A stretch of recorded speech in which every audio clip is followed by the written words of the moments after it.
Dimension equation और dimension formula को पढ़ने से हमें ये इंफॉर्मेशन हो जाती है कि कोई एक फिजिकल क्वांटिटी कितनी बेस क्वांटिटी से मिलकर के बनी हुई होती है। मैंने आपको पीछे के लेक्चर में बताया था कि हमारी जो कंप्लीट फिजिक्स है, जितनी भी फिजिकल क्वांटिटीज है, वो 7 फंडामेंटल क्वांटिटीज से ही बनी हुई है। और हमारी 7 फंडामेंटल क्वांटिटीज कौन कौन सी है? ये हमारी 7 फंडामेंटल क्वांटिटीज लेंथ होती है, मास होता है, ये हमारी 7 फंडामेंटल क्वांटिटीज है, 3 और 4 7 फंडामेंटल क्वांटिटीज है। तो और एक तरफ हमारी ड्राइव क्वांटिटीज होती है, ये इधर मैं ड्राइव क्वांटिटीज लिखता हूं। तो ये ड्राइव क्वांटिटीज जैसे कि फोर्स। अब मैंने आपको बताया है कि जितनी भी ड्राइव क्वांटिटीज है वो 7 फंडामेंटल क्वांटिटीज से बनी हुई होती है। तो इसकी इंफॉर्मेशन हमें कैसे मिलेगी कि फोर्स कितनी फंडामेंटल क्वांटिटी से मिलकर के बना हुआ है? तो हमने ना एक तरीका बनाया कि हमने इसका डायमेंशन इक्वेशन लिख लिया करेंगे, डायमेंशन फॉर्मूला लिख लिया करेंगे, और वहां से आपको इंफॉर्मेशन हो जाएगी कि इसमें कितनी फंडामेंटल क्वांटिटीज आई है। जैसे फोर्स का फॉर्मूला आपने स्टडी किया है कि फोर्स बराबर होता है m इंटू ए, मास इंटू एक्सीलेशन। और मास तो फंडामेंटल क्वांटिटीज है। एक्सीलेशन को हम लिखते हैं वेलोसिटी अपॉन टाइम। और फिर वेलोसिटी को हमने स्टडी किया है कि वेलोसिटी को हम लिखते हैं मास इंटू वेलोसिटी को लिखते हैं डिस्प्लेसमेंट, यानी कि डिस्टेंस अपॉन टाइम। और एक टाइम यहाँ पर ये ऑलरेडी है, तो ये हुआ। अब ये आपने अपने फोर्स को फंडामेंटल क्वांटिटीज में कन्वर्ट कर लिया। यहां पर मास है, ये डिस्टेंस है, ये टाइम और ये टाइम। अब इससे ज्यादा हम इस फॉर्मूले को तो ओपन नहीं कर सकते, फोर्स को जितना ओपन कर लिया था करना है। तो यहां पर मास को हम लिखेंगे कैपिटल एम से, एम फॉर मास। और डिस्टेंस को कैसे लिखते हैं हम? एल से, कैपिटल से एल से रिप्रेजेंट करते हैं। और टाइम को टी से रिप्रेजेंट करते हैं, कैपिटल टी से। और टी स्क्वायर हो जाएगा ये। तो यहां से हमें ये इंफॉर्मेशन मिल रही है कि फोर्स में 3 फंडामेंटल क्वांटिटीज इस तरीके से होती है। नेक्स्ट लाइन में इसे लिख सकते हैं एम एल टी माइनस 2। अब ये एक लास्ट हमारे पास फॉर्मूला मिला, इसको हम डायमेंशन फॉर्मूला कहते हैं। इसी एक्सप्रेशन को हम डायमेंशन फॉर्मूला और डायमेंशन इक्वेशन कहते हैं। और ये फॉर्मूला आपको इन्फॉर्म कर रहा है कि फोर्स में मास है, लेंथ है और टाइम है। टाइम कितने टाइम्स आया है? 2 टाइम्स आया है, 2 टाइम्स ये। और कहाँ है? डिनोमिनेटर में है। तो डायमेंशन फॉर्मूला, डायमेंशन इक्वेशन आपको सिर्फ यही इन्फॉर्म करता है कि एक ड्राइव क्वांटिटीज में कितनी फंडामेंटल क्वांटिटीज आई है। ऐसे ही मैं अगर दूसरा एग्जांपल लूं, एक एग्जांपल और ले लेते हैं हम, जैसे कि इजी एग्जांपल लेते हैं एरिया। अब एरिया हमारा बनता है लेंथ और ब्रेथ से। एक्चुअल में लेंथ को हम एल से लिखते हैं, और ब्रेथ भी क्या है? एक्चुअल में वो भी लेंथ है, तो इसको भी मैं लेंथ लिखूंगा यहाँ पर लेंथ। तो ये कितना हो जाएगा? आपका एल स्क्वायर हो जाएगा। तो ये डायमेंशन इक्वेशन हमको, एरिया की डायमेंशन इक्वेशन हमको ये इन्फॉर्म कर रही है कि एरिया में 2 टाइम्स लेंथ आई है, 2 टाइम्स, एक टाइम्स 2 टाइम्स, तो 2 टाइम्स लेंथ आई है इसमें एरिया की डायमेंशन में। ऐसे ही अगर हम फिर और भी एग्जांपल ले, जैसे कि W है, W is work is a derived quantities. और ये अब हम ये जानना चाहते हैं कि वर्क कितनी फंडामेंटल क्वांटिटी से बना हुआ होता है। तो हम सबसे पहले इसको ओपन करेंगे। वर्क का फॉर्मूला आपने क्लास 9 पे पढ़ा है, फोर्स मल्टीप्लाई बाय डिस्प्लेसमेंट। अब फोर्स को हमने अभी ओपन किया था, यहाँ पर ओपन ये कर करके लिखा था ये यहाँ पर डायमेंशन इक्वेशन बनी थी एम एल टी माइनस 2। और ये क्या है? डिस्प्लेसमेंट एक्चुअल में लेंथ है, तो इसको हम एल से लिखेंगे, यहाँ पर एल, और ये एल स्क्वायर हो जाएगा। तो ये M L square T minus 2। अब ये फॉर्मूला आपको बिल्कुल इन्फॉर्म कर रहा है कि वर्क में 1 टाइम्स मास आया है, और पावर 2 लेंथ आई है, और पावर 2 टाइम्स आया है, वो भी डिनोमिनेटर में, माइनस मीन्स डिनोमिनेटर में आया है। तो ये होती है डायमेंशन इक्वेशन और डायमेंशन फॉर्मूला, जो कि आपको इन्फॉर्म करता है कि how many fundamental quantities are involve in a derived quantities. It is clear? अब सभी ड्राइव क्वांटिटीज के जितने भी 7 फंडामेंटल क्वांटिटीज है एंड ड्राइव क्वांटिटीज हैं, उन सब के हमने फॉर्मूले बना लिए हैं और एक लिस्ट बना करके हमने अपनी उसको बुक में एक तरफ लिख दिया है और उसका चार्ट बना लिया है। तो उसका चार्ट में तो कुछ क्वांटिटीज का यहाँ पर बना करके लिख देता हूँ। दे आर वेरी इंपॉर्टेंट, आपको इनको लर्न करने हैं और मिनिमम 30 डायमेंशन आपके याद होनी चाहिए, क्योंकि ये हमें क्लास 12th में भी हेल्प करेगी और आगे जब हम फिजिक्स पढ़ेंगे वहां पे भी हेल्प करेगी कि एक फिजिकल क्वांटिटी की डायमेंशन इक्वेशन क्या होती है, वो हमें बनानी भी आनी चाहिए और लर्न भी होनी चाहिए। तो यहाँ मैं आपको अब कुछ ड्राइव क्वांटिटीज के डायमेंशन इक्वेशन बनाने सिखाता हूँ। मैं यहाँ पर लिखता हूँ। तो हम स्टार्ट करते हैं अपनी डायमेंशन इक्वेशन बनानी। सबसे पहले हम फिजिकल क्वांटिटी लेते हैं एरिया। ये हमने एरिया लिया और एरिया का फॉर्मूला क्या होता है ये आपने 10th में पढ़ा है, लेंथ इंटू ब्रेथ। और लेंथ एक्चुअल में क्या होती है, लेंथ, तो इसलिए यहाँ पे लिखेंगे लेंथ। और ब्रेथ, ब्रेथ एक्चुअल में वो भी लेंथ है तो इसे लिखेंगे हम लेंथ, और ये दोनों का स्क्वायर हो जाएगा और यहाँ पर लिखा जाएगा एल स्क्वायर। यहाँ पर एक बात आपको मेंशन करनी है कि डायमेंशन इक्वेशन को हमेशा इस ब्रैकेट में लिखते हैं। ये जो आपके सामने ब्रैकेट लिखा है, इस ब्रैकेट में हम डायमेंशन इक्वेशन को लिखेंगे। ऐसे ही वॉल्यूम, वॉल्यूम होता है, वॉल्यूम का फॉर्मूला आपने पढ़ा है लेंथ, ब्रेथ, हाइट। एक्चुअल में तीनों लेंथ है, लेंथ लेंथ लेंथ, तो यहाँ पर लिखेंगे एल एल और ये एल, तो ये टोटल कितना हो जाएगा आपका एल क्यूब। तो वॉल्यूम का डायमेंशन फॉर्मूला एल क्यूब होता है। इसी तरीके से अब हम ले लेते हैं आपका वेलोसिटी। ये वेलोसिटी ली हमने और वेलोसिटी का फॉर्मूला क्या होता है, ये होता है displacement, displacement upon time, displacement upon time. अब एक्चुअल में डिस्प्लेसमेंट लेंथ है तो इसलिए डायमेंशन लेंथ का डायमेंशन एल लिखा जाएगा और टाइम, टाइम का डायमेंशन टी होता है तो यहाँ पर टी लिखेंगे और ये ऊपर चला जाएगा तो ये टी की पावर -1 यानी कि माइनस की हो जाएगी। अब नेक्स्ट लेते हैं हम स्पीड। स्पीड, स्पीड का डायमेंशन भी वही बनेगा, कैसे, जैसे स्पीड का फॉर्मूला आप पढ़ते हो डिस्टेंस, ये डिस्प्लेसमेंट है ये डिस्टेंस है, और अपॉन टाइम। एक्चुअल में डिस्प्लेसमेंट और टाइम, सॉरी डिस्प्लेसमेंट और डिस्टेंस ये एक्चुअल में दोनों लेंथ होती है तो इसका भी डायमेंशन क्या होगा एल, और टाइम का डायमेंशन तो आपने टी, और ये टोटल कितना हो जाएगा एल टी -1।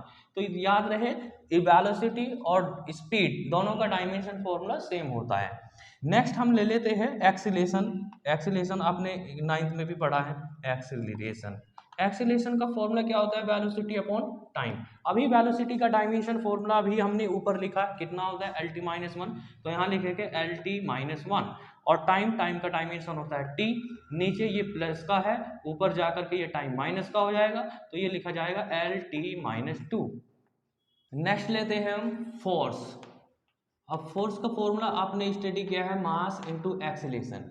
मास का डायमेंशन आप लिखोगे कैपिटल एम और ए का एक्सीलेशन अभी हमने यहाँ पे फाइंड किया, ये है आपका एल टी -2 तो ये लिखेंगे एल टी -2, तो ये आपका फोर्स का डायमेंशन फॉर्मूला हुआ। और हमेशा ये जो डायमेंशन लिख रहे हो आप हमेशा कैपिटल लेटर्स में लिखना है, स्मॉल में नहीं लिखना। ऐसे ही आपका वर्क होता है और वर्क का फॉर्मूला आपने स्टडी किया है फोर्स मल्टीप्लाई बाय डिस्प्लेसमेंट, और फोर्स का डायमेंशन अभी आपने यहाँ से बनाया है, फोर्स का डायमेंशन होता है एम एल टी -2, और डिस्प्लेसमेंट एक्चुअल में लेंथ है तो लेंथ का डायमेंशन हमें हमारा एल होता है, तो ये एक एल ये रहा और एक एल ये रहा, तो ये आपका स्क्वायर हो जाएगा और ये लिखा जाएगा एम एल स्क्वायर टी -2, ये आपका वर्क का डायमेंशन। ऐसे ही पावर, पावर होती है पावर, और पावर का फॉर्मूला क्या होता है वर्क अपॉन टाइम, ये 9th में पढ़ा है हमने।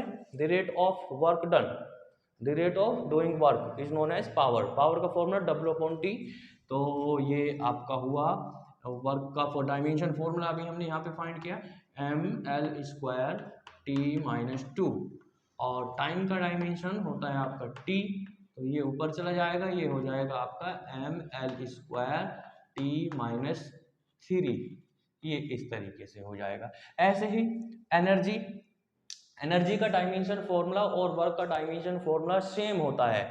ये वर्क है क्योंकि वर्क और एनर्जी एक दूसरे से रिलेटेड है। सो वर्क का 4 डायमेंशन फॉर्मूला, और कोई सी भी एनर्जी हो, काइनेटिक एनर्जी हो, पोटेंशियल एनर्जी हो, whatever the type of energy, the dimension formula of all type of energy is same, that is ml square t minus 2, and work as also same। Power का dimension formula हुआ। ऐसे एक हमारे पास quantity होती है density. Density का formula आपने study किया होगा, मास अपॉन वॉल्यूम, और मास का डायमेंशन कैपिटल एम और वॉल्यूम का डायमेंशन एल क्यूब। ये वॉल्यूम का डायमेंशन यहाँ से हमको मिल जाएगा, ये एल क्यूब।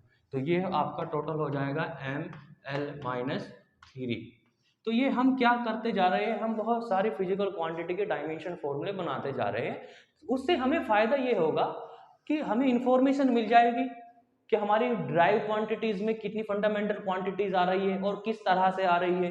इस वाली फंडामेंटल क्वांटिटीज में, सॉरी, इस वाली ड्राइव क्वांटिटीज में देखिए मास आ रहा है, एल आ रहा है, टाइम आ रहा है, और कैसे आ रहा है, पावर 2 है, टाइम की पावर -3 है।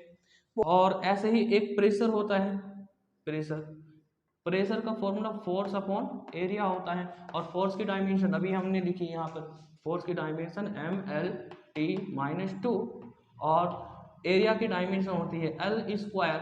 यहाँ से एरिया की डायमेंशन ये रही, एरिया की डायमेंशन एल स्क्वायर। एक एल से एक एल कैंसिल हो जाएगा, यहाँ पर एक एल बचेगा और ये ऊपर चला जाएगा, माइनस का हो जाएगा, तो ये हो जाएगा M L minus 1 T minus 2। इस तरीके से हम सभी फिजिकल क्वांटिटीज के डायमेंशन इक्वेशन तैयार कर सकते हैं। बाकी जो भी फिजिकल क्वांटिटीज है आप अपने आप से तैयार कर करके देखना। मिनिमम आपके 30 डायमेंशन याद होनी चाहिए। एनसीईआरटी बुक में लास्ट पेज पर ये एक चार्ट बना करके उन्होंने दे रखा है, तो वहां से आपको याद कर लेनी है, ठीक है। और ये डायमेंशन इक्वेशन आपको बनानी आनी चाहिए, लर्न जरूर होनी चाहिए, because they are important for class 12 and also class 11th and other examination also. So अब यहाँ पर एक बात और आपको ध्यान रखनी है, मैं आपको अभी बता देता हूँ। जब आप एनसीईआरटी बुक ओपन करोगे तो एनसीईआरटी बुक में यहाँ पर आपको कहीं पे लिखा हुआ मिलेगा, इस तरीके से मैं यहाँ पर करता हूँ। जैसे ये अभी एरिया का डायमेंशन हमने लिखा था एल स्क्वायर, ठीक, और लेकिन एनसीईआरटी बुक में इस तरीके से मिलेगा आपको m की पावर 0, l पावर 2 और t माइनस 2। तो इसका मतलब क्या है, ये सॉरी ये 0, m power 0 t power 0 means area के डायमेंशन में मास नहीं होता, टाइम नहीं होता। तो हमने यहाँ पर एरिया के डायमेंशन में लिखा ही नहीं, ना मास लिखा ना टाइम लिखा। तो फिर भी एनसीईआरटी बुक वालों का कहना ये, बताना ये है, इन्फॉर्म करना है कि पावर जिसकी 0 होती है उसकी वैल्यू 1 होती है। तो ये कितना लिखा हुआ है 1, और ये कितना लिखा है 1, तो इसमें एक्चुअल में ये एल स्क्वायर ही लिखा हुआ है। तो अगर पावर 0 आ रही है तो आप समझ जाना कि वहां पर आपको मास नहीं लिखना। अगर आप चाहे तो लिख सकते हैं पावर 0 बना करके। अब जैसे इस वाले फॉर्मूले में मास नहीं आ रहा, तो इस वाले फॉर्मूले को मैं ऐसे लिख सकता हूं m की पावर 0।